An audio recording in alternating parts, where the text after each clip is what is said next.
Hello दोस्तों, welcome back to another video. अगर तो आप पेशावर ज़िल्मी फ़ैन हैं तो आपको पता होना चाहिए कि पेशावर के अंदर कौन से ऐसे स्टार प्लेयर्स हैं और कौन से ऐसे फॉरेन प्लेयर्स हैं। और आज उन्हीं पर हम नज़र डालेंगे और सारे स्क्वाड में से हम देखेंगे कि बेस्ट 11 प्लेयर्स कौन से ऐसे हो सकते हैं मेरे हिसाब से जो पेशावर ज़िल्मी के लिए स्टार्ट करेंगे। Before we start the video मैं एक चीज़ क्लैरिफाई कर दूं जो मैंने पहले भी बताए थे। रूल्स जो पीएसएल के हैं टीम बनाने के लिए कि कितने फॉरेन प्लेयर्स होने चाहिए, कितने इमर्जिंग प्लेयर्स होने चाहिए। तो करंटली जो रूल चल रहा है, आप 3 से 4 जो है, मिनिमम 3 मैक्सिमम 4 फॉरेन प्लेयर्स जो हैं अपनी टीम के अंदर डाल सकते हैं। उसके अलावा आपने एक इमर्जिंग प्लेयर भी ज़रूर खिलाना होता है अपनी टीम के अंदर। जो इमर्जिंग प्लेयर है उसकी डेफिनेशन खैर पीसीबी अपॉइंट करता है, बट करंटली ये है कि जो भी अंडर 23 और जिसने डेब्यू ना किया हो पाकिस्तान के लिए, वो इमर्जिंग प्लेयर के अंदर काउंट होता है। तो इसी क्राइटेरिया को ज़हन में रखते हुए हम टीम बनाएंगे फॉर पेशावर ज़ल्मी बेस्ट 11 मेरे हिसाब से। Let's get started. ज़ल्मी की फ़ैन फॉलोइंग हमेशा से ही बड़ी ज़्यादा रही है और डैरन सेमी के टाइम पे जो है इन्होंने काफ़ी हाइट्स देखी थी और एक ही अभी तक पीएसएल ट्रॉफी जीते हैं 2017 के अंदर। उसके अलावा अभी तक कोई ट्रॉफी नहीं जीते हैं। और बाबर आजम के टीम में आने से ज़ल्मी की जो पॉपुलैरिटी है वो काफ़ी ज़्यादा मेंटेन्ड है और मैं समझता हूँ ग्रो कर गई है। और I think it's also about time कि अब बाबर भी जो है वो अंडर हिज कैप्टनसी एक टाइटल जो है वो जीत ले। हमेशा से फैन फेवरेट टीम रही है ज़ल्मी और बनिस्बत बैलेंस टीम भी रहती है, बट मिड टूर्नामेंट कुछ ना कुछ हो जाता है अनफॉर्चुनेट ऐसा कि ज़ल्मी जो है वो आउट हो जाती है। जिस तरह शाहीन है उसने लाहौर कलंदर्स को जिता दिया है, रिजवान ने मुल्तान सुल्तान को जिता दिया है, तो बाबर के ज़हन में कहीं ना कहीं होगा कि अलॉन्ग विद इंटरनेशनल ट्रॉफीज के यार एक ये डोमेस्टिक पीएसएल की ट्रॉफी भी अंडर हिज कैप्टनसी वो जरूर चाहेगा कि वो जीते। तो अभी नजर डालते हैं कि क्या पेशावर ज़ल्मी की टीम इस वक्त केपेबल है, स्ट्रेंथ रखती है वो ट्रॉफी जीतने की। तो नजर डालते हैं मेन प्लेयर्स के ऊपर जो पेशावर ज़ल्मी के हैं और फिर इन प्लेयर्स से हम निकालेंगे बेस्ट 11 जो मेरे हिसाब से होनी चाहिए। सो बाबर आजम, साइम अयूब एंड मोहम्मद हारिस की मेन 3 मैं समझता हूँ स्टार प्लेयर्स पाकिस्तान की तरफ से हैं जो रिप्रेजेंट कर रहे होंगे पेशावर ज़ल्मी को। एंड नो डाउट इनकी वजह से जो टॉप ऑर्डर है वो काफ़ी हद तक स्ट्रांग हो जाता है। फॉरेन प्लेयर्स की अगर बात करें तो टॉम कोलर, कैडमोर के नाम से शायद आप जानते हो और काफ़ी प्रॉमिसिंग और फ्लैशी परफॉर्मेंसेज रही हैं इनकी, स्पेशली लास्ट ईयर के अंदर अगर आप देखें तो एक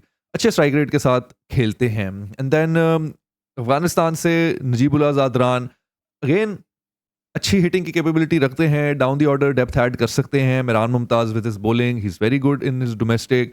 आरिफ याकूब लास्ट ईयर मैं समझता हूँ एक डिसेंट सीजन था, थोड़े और ज़्यादा इनको जो है वो प्ले टाइम मिलना चाहिए था। एंड अभी मैं समझता हूँ एक बड़ा तगड़ा डोमेस्टिक रिकॉर्ड रखते हैं, अपनी बॉलिंग की वजह से वैल्यू ऐड करेंगे। एंड अली रज़ा स्टार रहे हैं अंडर 19 के, so I think as a emerging player भी अली रज़ा प्रॉब्ली क्राइटेरिया पे उतरते हैं, तो इनको उसके हिसाब से भी ऐड किया जा सकता है। मैं I would be really excited and really want कि अली रज़ा जो है वो ज़्यादा बॉलिंग कराएं इस दफ़ा। एंड देन मोहम्मद अली जो कि मुल्तान सुल्तान में थे पहले, last year by the way second highest wicket taker थे मुल्तान सुल्तान्स के भी और पीएसएल के भी, और highest wicket taker Usama Mir थे। उसके बाद अगर फॉरेन प्लेयर्स में से बॉलर्स की बात करें तो अल्जारी जोसेफ वेस्ट इंडीज से, great racket in T20. And then Naheed Rana pace रखते हैं बड़ी अच्छी, और लास्ट टेस्ट मैच में जब पाकिस्तान आए थे तो बड़ा तंग भी किया था पाकिस्तानियों को। तो लेट्स सी इस दफा किस तरह की परफॉर्मेंस देते हैं। And then we have Hussain Talat domestic players में जिनकी मैं परफॉर्मेंस एक्चुअली देखने को एक्साइटेड हूँ। Hussain Talat is one of them. Maaz Sadaqat भी जो है वो एक अच्छा डिसेंट रिकॉर्ड रखते हैं डोमेस्टिक का, सो अगेन एक एक्साइटमेंट होगी इनको भी देखने में। एंड मेरे हिसाब से जो बेस्ट साइनिंग है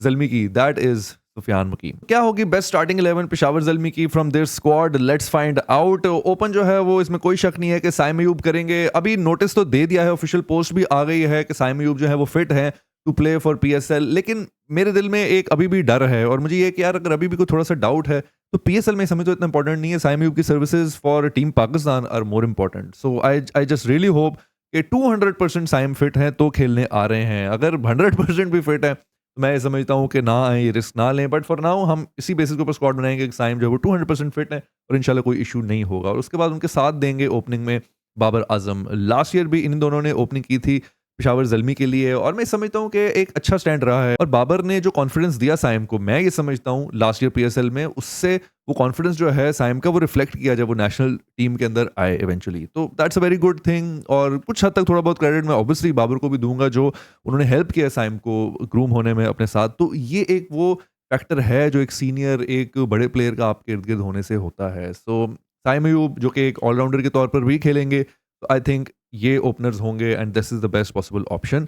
मोहम्मद हारिस जो हैं ऑब्वियसली जो कि ओपनर भी आ सकते हैं, लेकिन फिलहाल इस स्क्वाड के अंदर मोहम्मद हारिस जो हैं वो वन डाउन आएंगे। ऑब्वियसली कुछ लोगों को होगा कि यार मोहम्मद हारिस जो हैं उनको चांस भी मिला, आउट ऑफ फॉर्म है, न्यूजीलैंड में जाकर 5 जो टी20 खेले वहां पर नहीं खेला गया।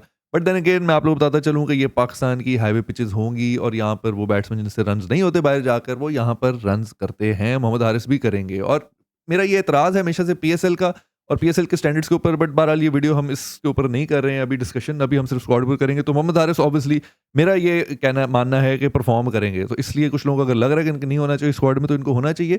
और कंसिडरिंग ऑब्वियसली जो स्क्वाड के अंदर हमारे पास और ऑप्शंस भी हैं और एक फ्लेयर भी जो है वो ऐड कर सकते हैं। मैं इनको ओपनर इसलिए नहीं भेजूंगा क्योंकि मुझे पता है कि जहाँ पर बॉल ज़रा सा इधर उधर हुआ तो Mohammad Haris can face difficulty, और यही होगा कि Babar Azam eventually power play में ही ओपन करने आ रहे हो। सो इट्स बेटर कि बाबर आजम जो है, और जो पिछला ट्राइड एंड टेस्टेड कॉम्बो है ओपनिंग का विद साइम अयूब, वही कंटिन्यू रखें। काफ़ी ऑप्शंस हैं बैट्समैन की पेशावर ज़ल्मी के पास, लेकिन मैं समझता हूँ one of the few teams जिनका जो मिक्स ऑफ प्लेयर्स है वो इंटरनेशनल का थोड़ा वीक है और जो लोकल और डोमेस्टिक प्लेयर्स का मिक्स है वो स्ट्रॉन्ग है फॉर पेशावर ज़ल्मी। तो मैं ये समझता हूँ one of the few teams जिनके लोकल और डोमेस्टिक प्लेयर्स जो हैं उनका मिक्सचर स्क्वाड के अंदर ज़्यादा तगड़ा रखा हुआ है, इसलिए आपको इसके अंदर इतने प्रोमिनेंट और इतने स्ट्रॉन्ग जो हैं वो फॉरेन प्लेयर्स शायद ना नज़र आएँ। इसलिए बैटिंग में भी जो है मैं ये समझता हूँ कि आपके पास काफ़ी अच्छा टैलेंट है जो मिडिल ऑर्डर में, लोअर मिडिल ऑर्डर में आकर परफॉर्म कर सकता है। और उसमें एक नाम जो है जो मैं चाहूँगा कि आए, दैट इज़ हुसैन तलत। एक बड़ा तगड़ा रिकॉर्ड रखते हैं डोमेस्टिक का और एक्सपीरियंस भी है, which is why I would really want and like to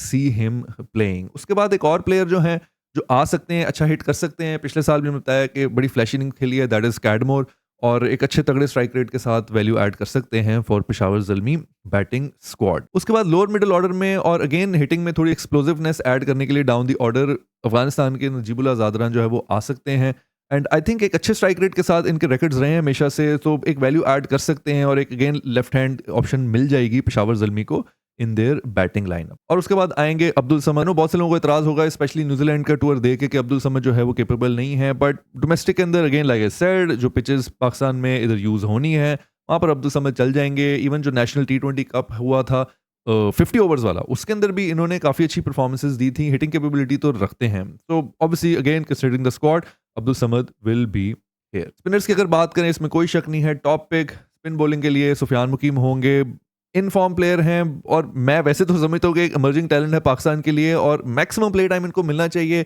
even Pakistan team में भी अनकरीब इनको कहीं भी आपको बेंच नहीं करना चाहिए। ग्रेट टैलेंट, जबरदस्त वैल्यू ऐड करेंगे। उसके बाद स्पिन बॉलिंग में अगर इनका कोई साथ दे सकता है तो that is Arif Yakub. Last season भी मैं समझता हूँ बड़ा डिसेंट इनका गया था, डोमेस्टिक रिकॉर्ड बड़ा तगड़ा है, अच्छी लेग स्पिन कराते हैं, सो डेफिनेटली ये टॉप 2 पिक्स होंगी फॉर स्पिन बॉलिंग। और इवन साइम के साथ जो है एक अच्छा कॉम्बो बना के पेशावर ज़ल्मी जो है वो अपने बॉलर जो है बड़े अच्छे तरीके से रोटेट कर सकते हैं। अगर फास्ट बॉलर्स की बात करें तो मैं समझता हूँ कि एक जो इमर्जिंग प्लेयर जो भी ऐड होगा स्क्वाड के अंदर that will be Ali Raza. Under 19 की बड़ी तगड़ी परफॉर्मेंस इवन वर्ल्ड कप में भी।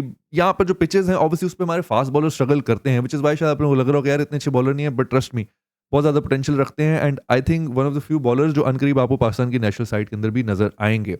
फॉरेन प्लेयर्स में से अगर बात करें, Alzarri Joseph will be here in the squad, West Indies के one of the very fine fast bowlers हैं, फॉलोड बाय बांग्लादेश के premium fast bowler Nahid Rana, जिन्होंने पाकिस्तान के जो है टेस्ट मैच के अंदर होम पे छक्के छुड़ा दिए थे। तो आई थिंक यहाँ पर भी अपनी अच्छी लाइन एंड लेंथ के साथ विद पेस, तो ये थी मेरे हिसाब से जो बेस्ट पॉसिबल 11 पेशावर ज़ल्मी के लिए हो सकती है। यहाँ पर आप एक चेंज कर सकते हैं और वो है माज सदाकत का। अगर आप अब्दुल समद की जगह किसी और को चांस देना चाह रहे हैं, माज सदाकत या अब्दुल समद को जो है वो ट्राई या टेस्ट किया जा सकता है, बिकॉज माज सदाकत का भी जो डोमेस्टिक रिकॉर्ड है वो काफ़ी अच्छा है। Like I said, Peshawar Zalmi ऐसी टीम है जिनके पास जो लोकल पूल है टैलेंट का वो बड़ा अच्छा है एज कम्पेयर टू जो फॉरेन पूल है इनके पास। तो ये मेरे हिसाब से मिक्स होगा जिसके अंदर आप 4 फॉरेन प्लेयर्स और एक इमर्जिंग प्लेयर्स, अगर तो अली रजा काउंट होते हैं जो मेरे हिसाब से काउंट होने चाहिए एज एन इमर्जिंग प्लेयर, उनको ऐड करेंगे। अगर फॉर एनी रीज़न अली रजा जो है वो नहीं काउंट होते एज एन इमर्जिंग प्लेयर तो फिर माज सदाकत हैं जो काउंट होंगे as an emerging player, but I still feel कि अली रजा डेफिनेटली काउंट होंगे। तो दोस्तों ये थी मेरे हिसाब से पेशावर ज़ल्मी की बेस्ट स्टार्टिंग 11 जो होनी चाहिए फॉर दिस PSL 10।